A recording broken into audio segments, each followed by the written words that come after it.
colleagues, members of the media, we're here to re-engage, to amplify voices that citizens must listen to before they can make informed choices.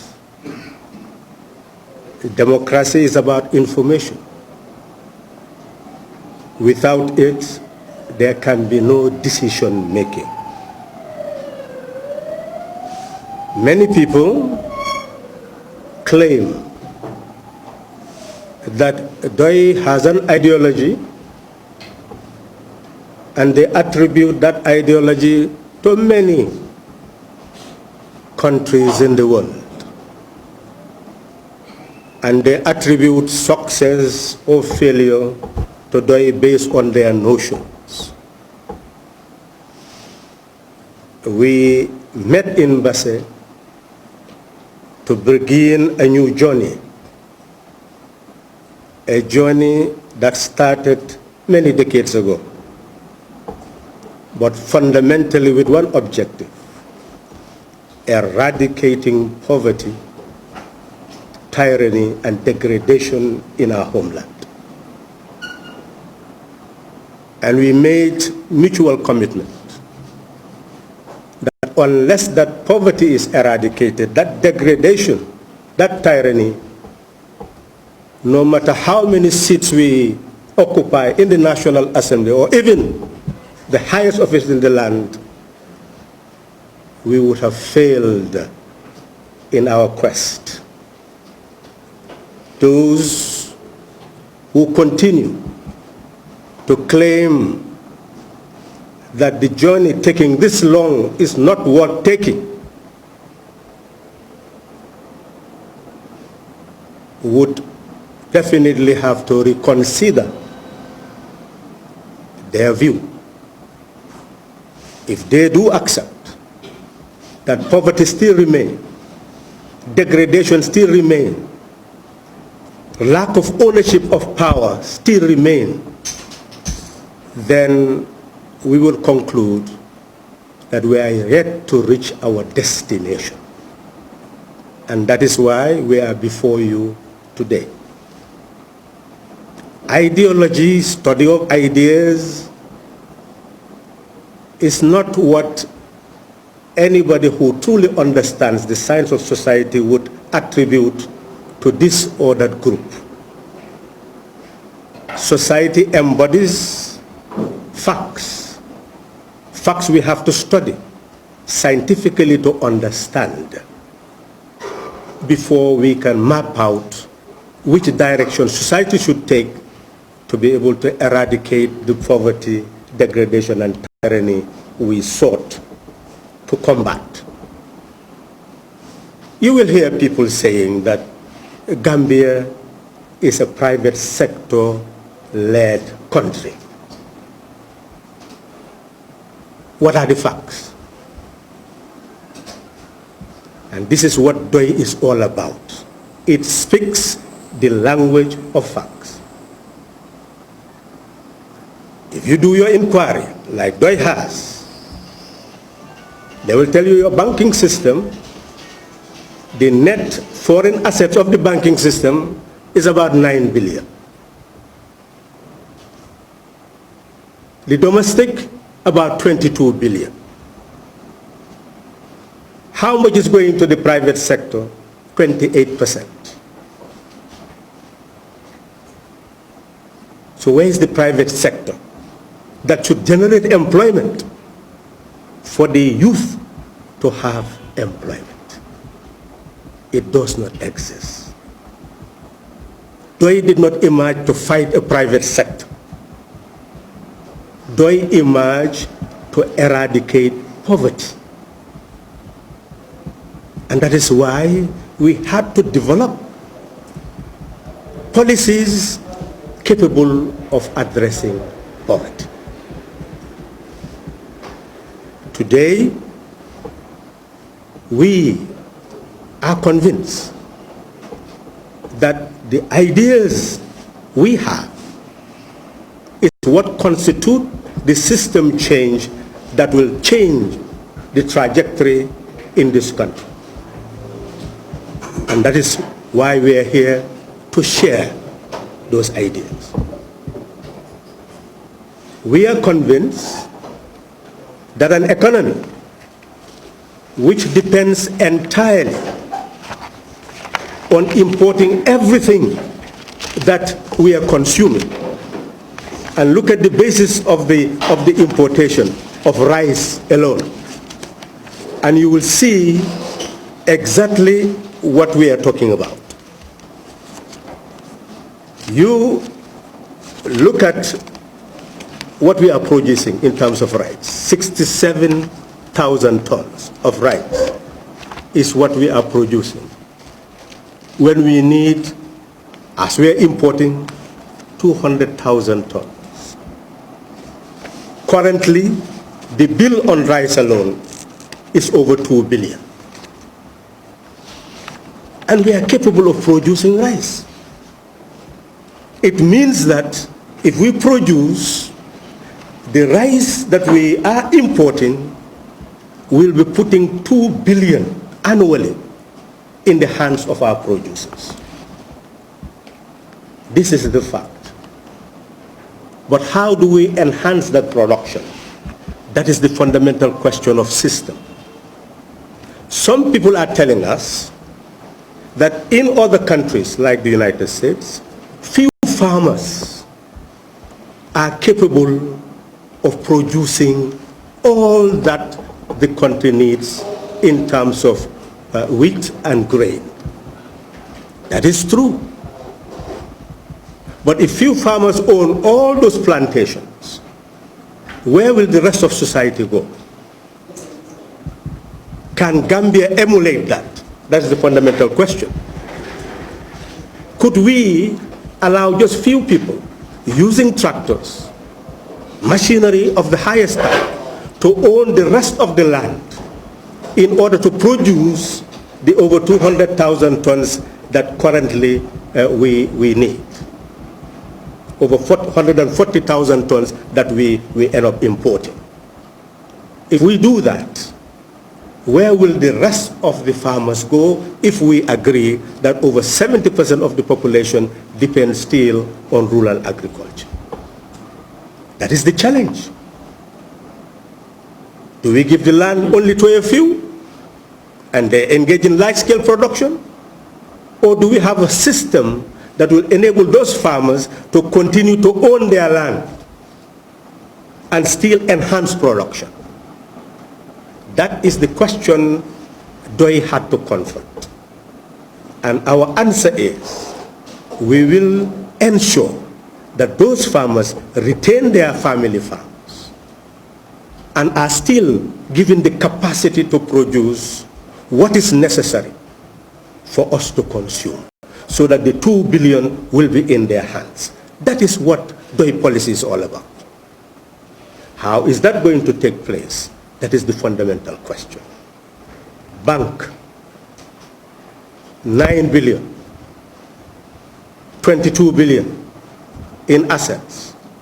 They need to invest. These are commercial banks. We are saying commercial banks should invest in the private sector and build up the productive base of the economy and generate employment according to their capacity.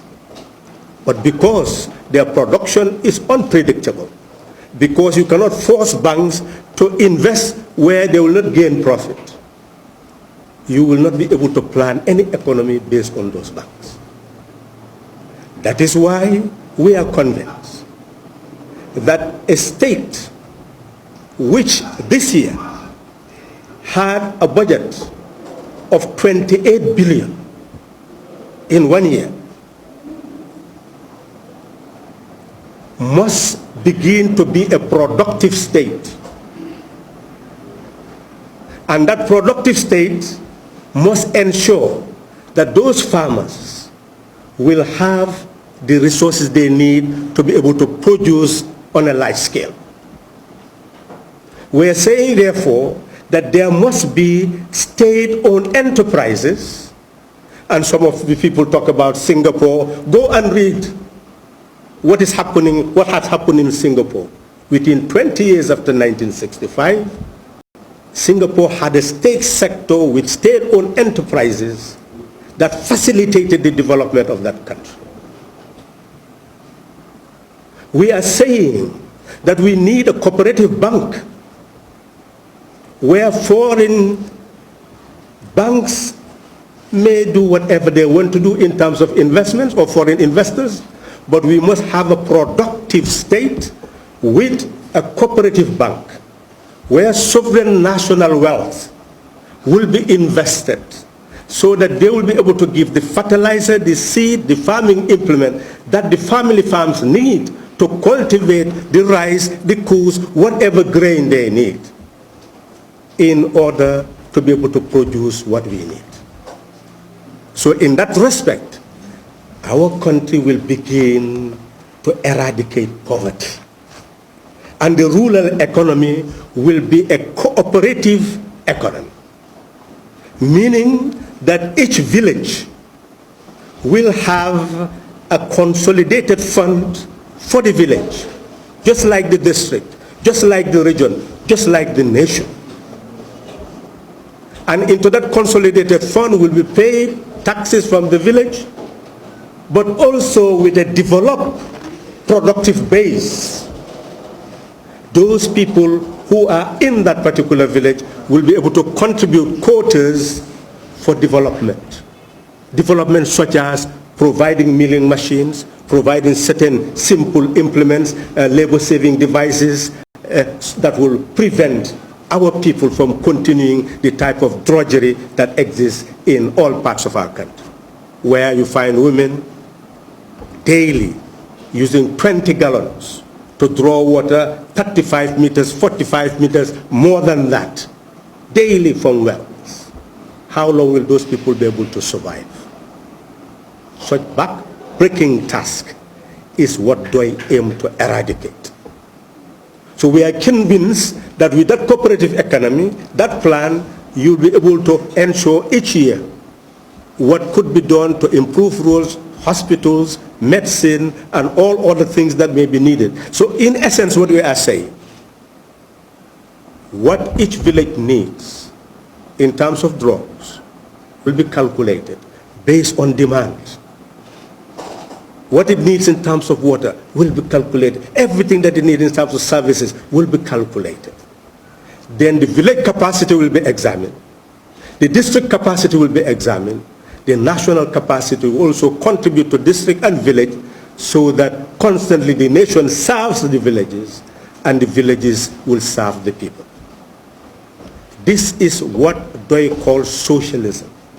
It's a cooperative economy where our collective wealth, and no one doubts that, we are the owners of the Gambia. That is why we have a republic. The land, the sea, the air belongs to us. So essentially all the wealth, whether it's terrestrial, whether it's marine, whether it's atmospheric, belongs to the Gambian people. The role of government is to be able to tap it and ensure that it serves the welfare of the people. That's what socialism is all about. We are therefore saying that under the current government, under the past two governments, there is the ocean with all the marine life. But what they have been doing is granting license to few companies to fish and take all the fisheries products away to process it and then send it back to our homeland. We become the consumers. We are saying that that system cannot sustain development. We are saying, therefore, that you must have a fisheries corporation that is public owned, that will invest resources to buy fishing vessels, trawlers, that will go out at sea ensure that Gambians become captains, become sailors, fisher folks, work, sell it abroad, gain foreign exchange, process it on Gambian soil, generate employment. We are convinced that that is how our marine life can ensure employment for our citizens and eradicate poverty in our country. That is our policy. That is socialism. It's taking the productive public base, productive wealth of the state, and ensure that it serves the people entirely and consequently eradicate their poverty. You know and we know that minerals are available. Oil has been, prospecting has been done. But for how many years? What could be discovered could have been discovered. But because of neglect, our resources are yet to be known. Because prospecting has not been done with the efficiency and determination that it should have. We knew that under the previous regime, they were mining. Nobody knew what. And we raised questions in the National Assembly. It is recently that we are being told, but that another company is actually doing the mining and paying royalties. Where is the public corporation that is established to establish some form of partnership with whatever private corporation exists that may be bringing the machinery? You have to quantify the cost of that machinery, what part it plays in the mining, what shares you are supposed to give that company, which will be fair share, what is the national share, we the owners of what is being mined, and what share that our corporation should have. Therefore, in the mining process, annually we can guarantee that this sum of money is going to be allocated to our consolidated fund, and that fund can be prescribed precisely to go into the cooperative bank to ensure the horticultural gardens will be given fertilizer, seeds, farming implements, so that they will produce the tomato we need, the onions we need, even to export all those horticultural products. This is the type of system that we are talking about. We call it socialism.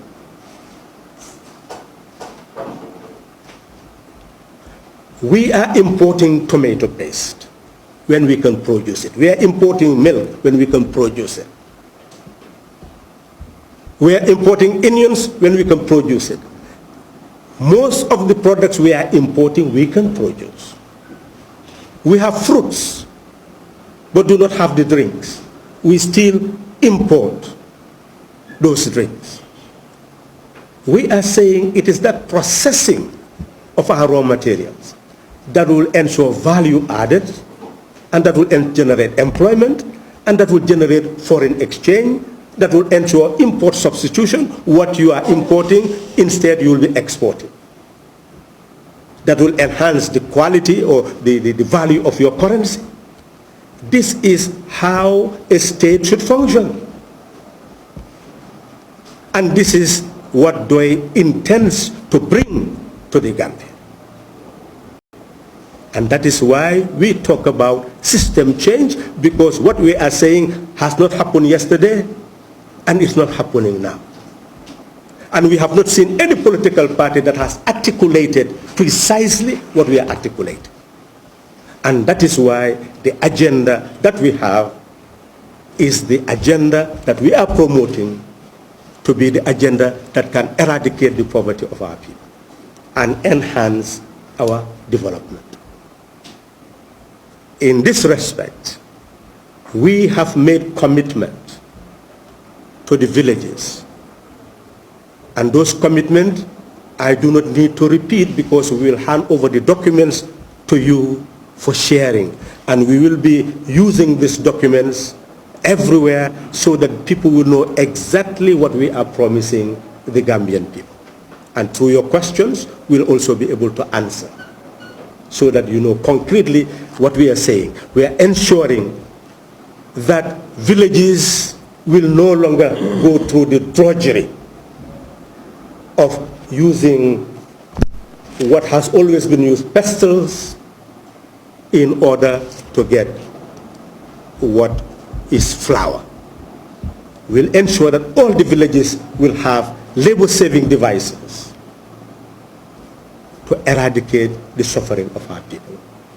Clean drinking water to eradicate the suffering of our people. Proper health centers to eradicate the suffering of our people. You can question us how we are going to do that. But we have shown you the cooperative economy, that you must have a productive base. You go to any village today, none of them even have a village council or a treasury. It does not exist. So how will they develop? That's what DOI intends to bring. And into that treasury, the villages will be able to have their own productive base. Land that is not being used by any family. The villages will get loans from the cooperative banks to be able to work as a village on those farms. And the earnings from those villages will go into the consolidated fund of the village. If it is a fishing village, aquaculture will be utilized, and the village will be given the funds that it needs by the cooperative to get all the means that it needs to use that the water to be able to produce the fish that they need, so that in that sense, what is earned will go into the consolidated fund of the village to provide water, to provide hospital, to provide nursery school, to provide the basic things that the villages do not have, and the state, from production of minerals, from oil that may be found, from this, the fishing that is done, all the sovereign national wealth will be utilized to ensure equalization grants, and through that equalization grants, you'll make sure that all those who are falling behind will actually move forward. Therefore, there will be proportional development of society. This is what we are talking about.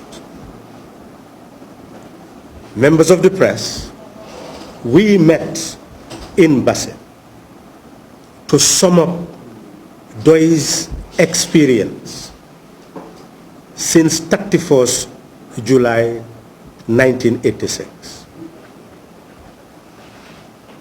We made a comparison that ANC was born in 1912. It managed to rule South Africa in 1994. Why? Because there was appetite, which had to be fought, leading to the incarceration of people like Nelson Mandela. Even though he was in prison, he was still seen as a symbol of national unity. Because there are tribes, still tribes, there are tribes in South Africa. So if you leave the society, and apartheid struggled to divide the South African people. And in that sense, if they were left, they would have never been liberated. Like ANC, DOI realized that after 1994, Gambia had changed completely.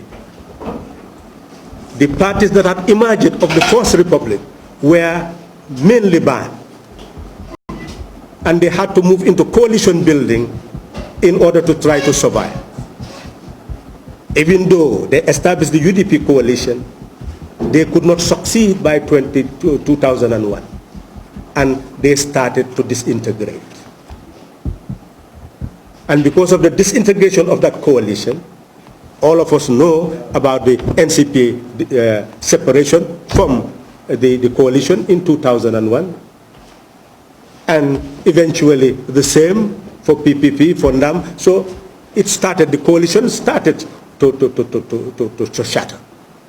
And it is at that moment that DOI started to show a trajectory that can maintain national unity, so that we can effect what has already been said by the chairperson. We can effect a change at the top, a change of government. The anticipation, as we have said in Basse, was that that change will be political. Political in the sense that those who effect the change will no longer consider their individual political parties. They will see the coalition as a national liberation movement. A national liberation movement comprises people from different sectors with different aims and different objectives. But they come together for a purpose. And that was the purpose that gave rise to Coalition 2016. A national liberation movement which eventually effected the change.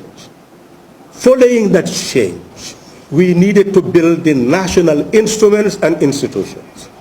That is why we saw the need for constitutional reform, for institutional reform, ensuring that there is justice which will be substantive justice and restorative justice, where people who have done wrong will admit what they have done, and society will see the wrong done, and those who have been victimized will see that what has been done to them has actually been admitted, and eventually leave them to decide whether they would want further reparation or whatever means to ensure that the wrong done to them is actually remedied. The conviction was that within a period of 3 years, that task would have been accomplished.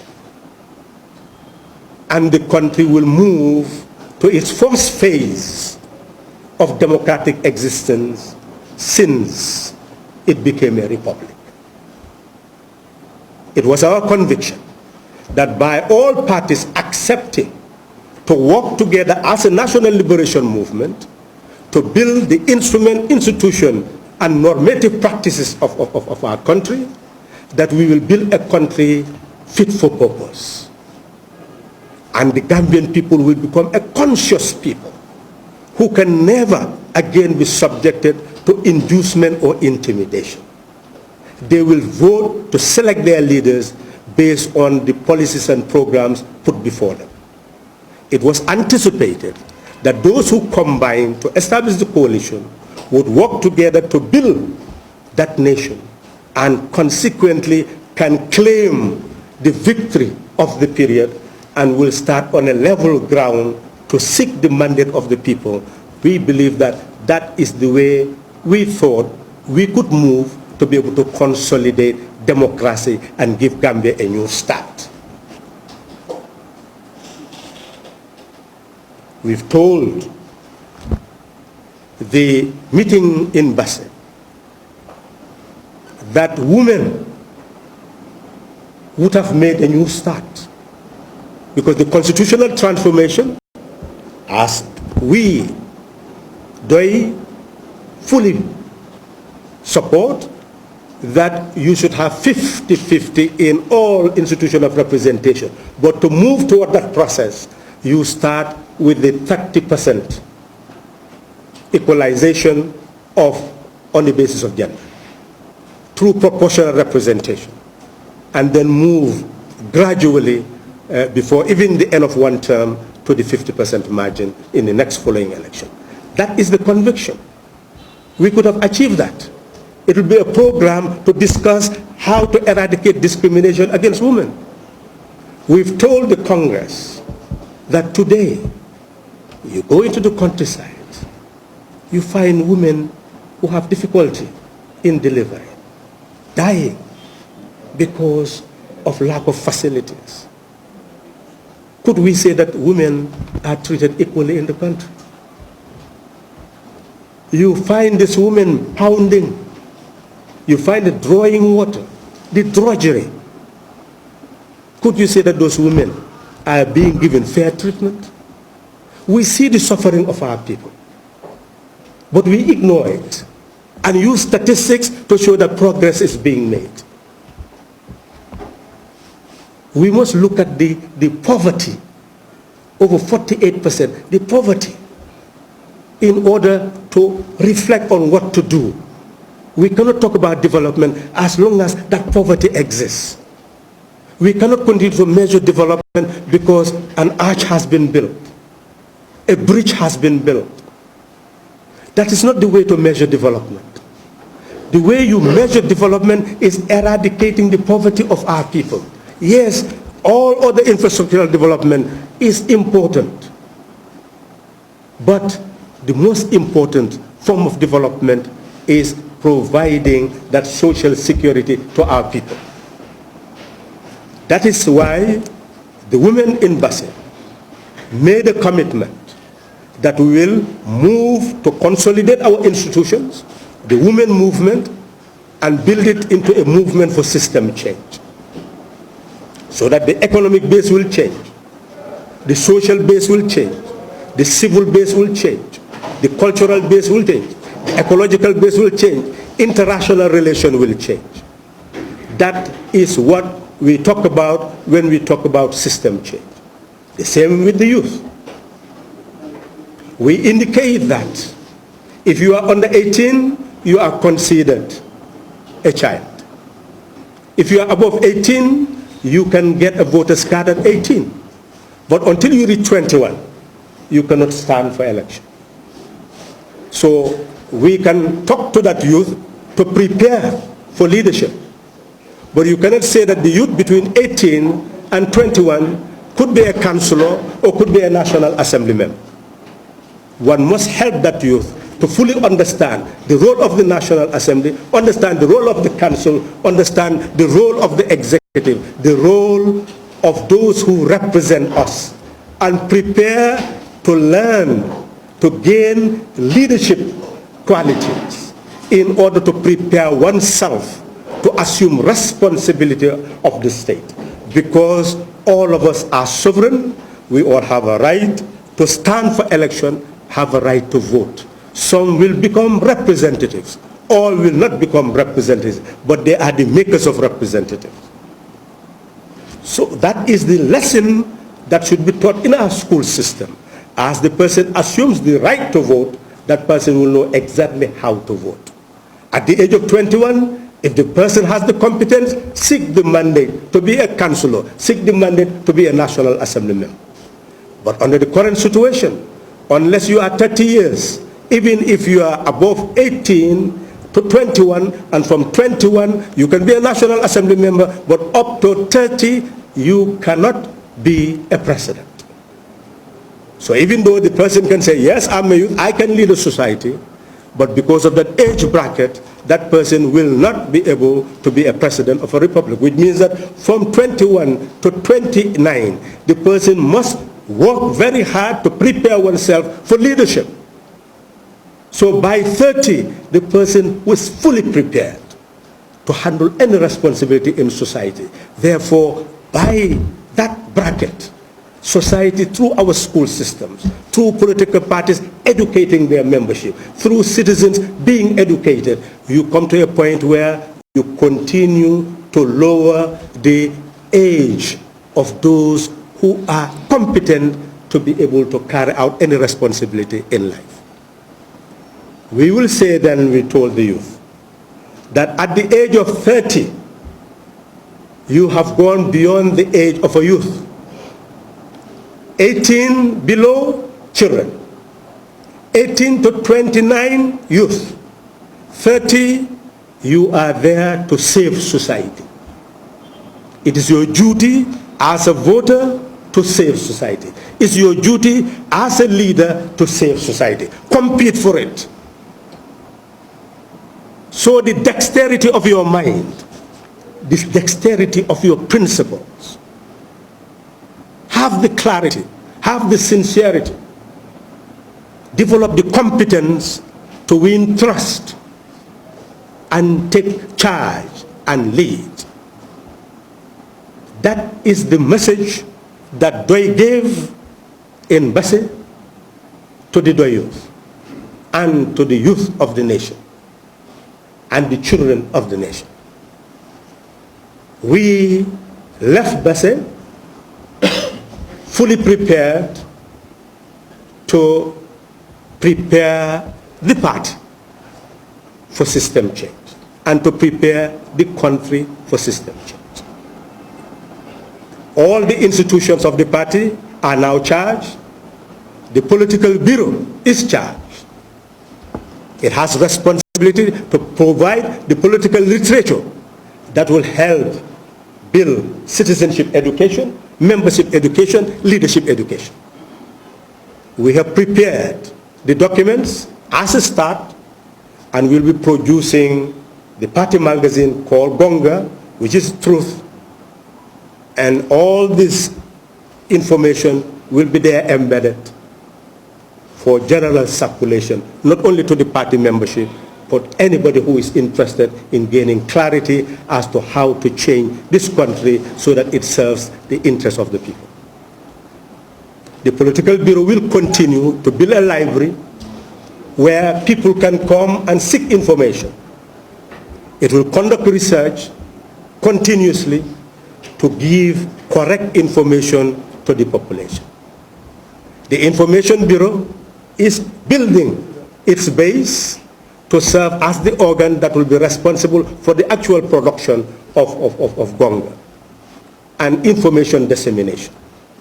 And will be amassing young people who are really interested in gathering information, in deciphering it, in transforming it into knowledge, in transforming it into a way of life, so that the information we receive will not just remain information for its sake.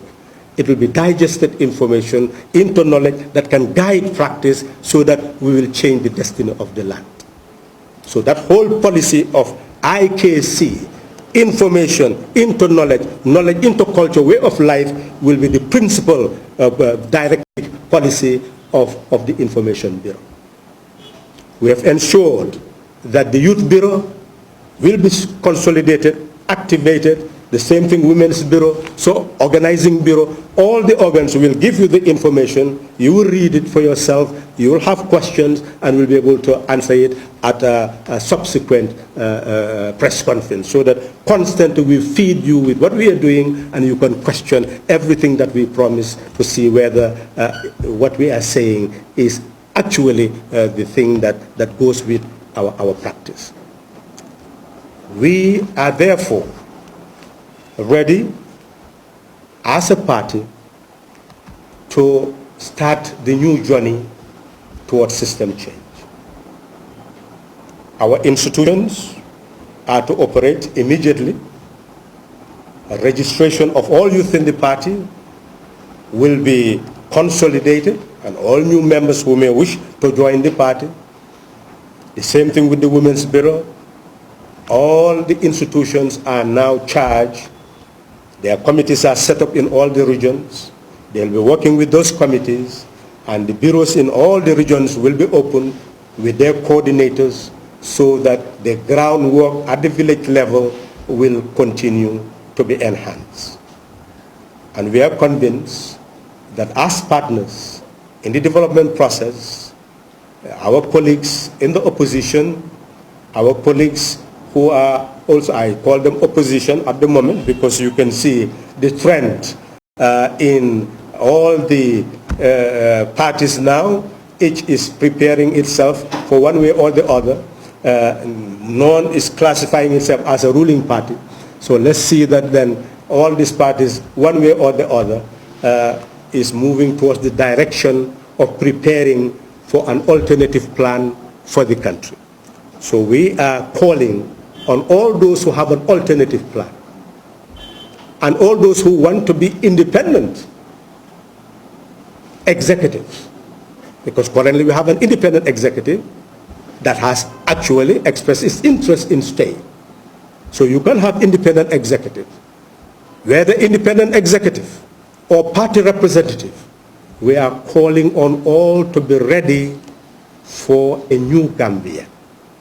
A Gambia of debate, a Gambia of productive discourse, a Gambia of giving concrete solutions to concrete problems, a Gambia where political parties or the independent aspirants would be able to come and debate issues and leave the Gambian population to decide who should manage their affairs. That is the journey we have started. And we are calling on all to join us in that journey towards building a new citizen who will be able to bring about the new Gambia. as the person given the responsibility to convey the views of DOI, my concluding remark is simply this, that we cannot have a new Gambia without a new Gambia. If you demand for a new Gambia, ask yourself whether you are a new Gambian. If you are not a new Gambian, then you have no moral authority to demand for a new Gambian. That is the bottom line. Once we become a new Gambian, we will have a new Gambian. Who is that new Gambian? It is that Gambian who is conscious that he or she is an embodiment of the sovereignty of the land. It is that Gambian who is conscious that no other Gambian is embodied with a higher degree of sovereignty that he or she is embodied. It's a new Gambian who is conscious that he or she is equal in sovereignty with all other Gambians, irrespective of gender, irrespective of religion, irrespective of ethno-linguistic origin, irrespective of birth, irrespective of any other physical features in terms of certain differences in physical features, like somebody with eye problem, etc. We are saying that that conscious Gambian will be conscious of being part of a nation, united with everybody, and seeking to ensure that each lives for all and all lives for each. That is the Gambian who can bring about a new Gambia. We have said, and before the questions are asked, that what happened in 2016 should have prepared us for that new Gambia. But we have lost that battle. Emphasis, we have lost the battle. Because what we conceived in 2016 was a form of national liberation movement, 3-year term, when we met and we continue to emphasize, if Halifa Sallah, who called the first meeting at Kairaba of presidential candidates, so that we can prepare the ground to have only one of us to be the presidential candidate for our coalition, if that Halifa Sallah had told those people, select me to be your presidential candidate, they would have left him there and there would have been no coalition. If anybody who responded to that invitation came and said that select me for 5 years and then I would also stay after the 5 years, Halifa Sallah would not have been left there sitting. And he doubts very seriously whether anybody would have been left there sitting. And there would not have been any coalition, and there would have been still Jammeh's administration in the Gambia. So we developed a tactic, and that should be heard loud and clear, a tactic so that we can unite. And those who disagree with that tactic then should not claim ownership of the change, because it is that tactic that brought about the change. Don't separate the change from the tactic. That is not honesty. The tactic was to ensure that none of us is interested in self-perpetuating rule. Therefore, we put it in an agreement that the person will be there for 3 years. Section 65 of the Constitution provides for the resignation of a president. It is wrong to say that the coalition partners did not know the Constitution, otherwise they would not have said 3 years. Read Section 65, or do you want me to read it for you? If you have any question, question it, and I'll bring the Constitution and read it for you. It says that any person who is president, that presidency will become vacant upon the resignation of the president or upon the death of the president. If a constitution says 5 years, if you die before the 5 years, will you still remain to be president? Constitution must provide for resignation, must provide for death, it must provide for vacancy. And it does. And we realize that. That is why we said The person who will be there for 3 years. Why? Because that endeared the person to the electorate after 22 years of self-perpetuating rule of the Second Republic and 30 years of self-perpetuating rule of the First Republic. This would have been an enemajo. That is the reason. It will endear the country to its people and to the world. That was the objective. And the whole objective of saying that the person will not contest in the next election is to eradicate incumbency. Everywhere in the world, incumbency is the first way of rigging elections, because it puts you to an advantage. So we say, let's get rid of the advantage. Let's get rid of incumbency. The person will not stand in the next following election. To move further, we say the person will not support any other party after that in the next following election, to ensure that there is real democracy, that there is level ground for multi-party contest. And Gambia Opposition for Electoral Reform, which we constituted before Jammeh left, go and read our demands on Jammeh. It was level ground for multi-party contest. We demanded it from Jammeh. What about us who made the demand?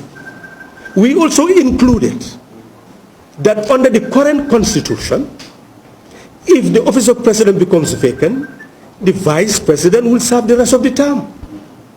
If the office of vice president is also vacant, the Speaker of the National Assembly will serve the rest of the term. So if we had a plot, then I think we would have demanded that we'll be made vice president, that is the Doi people. We'll demand that make us vice president. If not the vice president, we'll demand make us speaker. I want all honest Gambians now to tell me, if I really sincerely wanted to be Speaker of the National Assembly, and I go to President Barrow, who was working very closely with me, that make me Speaker of the National Assembly, I sincerely believe that he will make me Speaker of the National Assembly. Even if he doesn't make me Vice President, I think he will make me Speaker of the National Assembly. So where is the greed?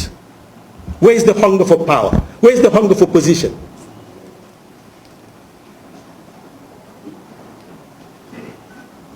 Everything was done with sincerity and unanimity. Unanimity. Not consensus.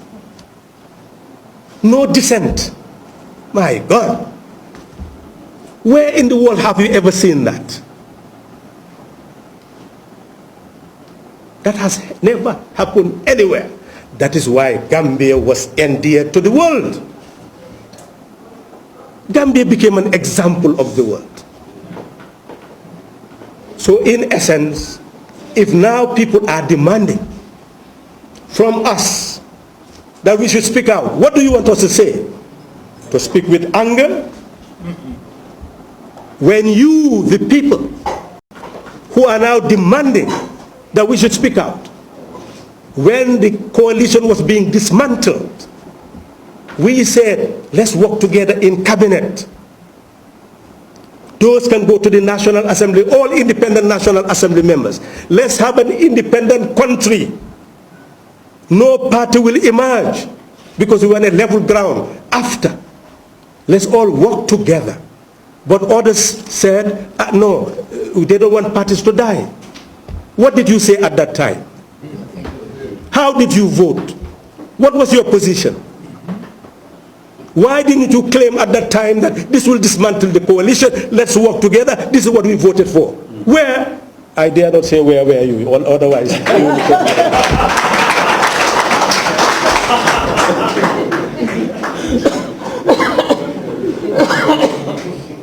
But sometimes the question worth asking. So you allow everything to be dismantled until you reach a situation now where even if you demand for the person to leave after 3 years, the vice president will serve the rest of the term. Is that what we fought for? So we are telling you that's not our agenda.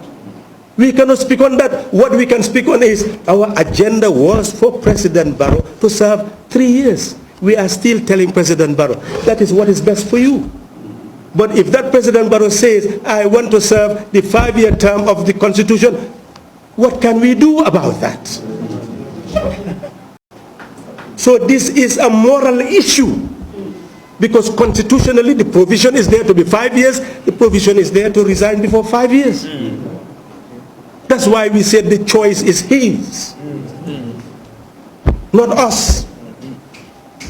And people should not continue to demand that we should speak, because the next language we are going to use is to indict people, and you will feel we are angry when we are not. Now we want to be pacified. We want to be calm. We want to go back to our old selves. We don't want to continue to argue with people, insult people. We don't want to question people's integrity. UDP leaders, all these leaders, they have a right to be who they are. It's not our business. You are the ones who must choose leaders. People have their own personalities. They have their own ambitions. That's them. That's not our prerogative. What is important is tell us how you want to build a nation. It is different from ours. We argue. We debate. We show that ours is more profound. That's what we know about. And that is what we now stand for, and we are going to proceed on that trend. And anybody who does not want to move on that trend, then you are not on the path of DOI. Move to the path. We are all citizens. We have a right to freedom of association and freedom of expression. Those who speak the same language and associate for the same purpose should continue to do so. We are associated to eradicate poverty, tyranny, and degradation. We are united to ensure that our people live in prosperity, dignity, and liberty. That's why we assemble. And forever we will assemble until we get to our graves. That's what we stand for. Thank you very much.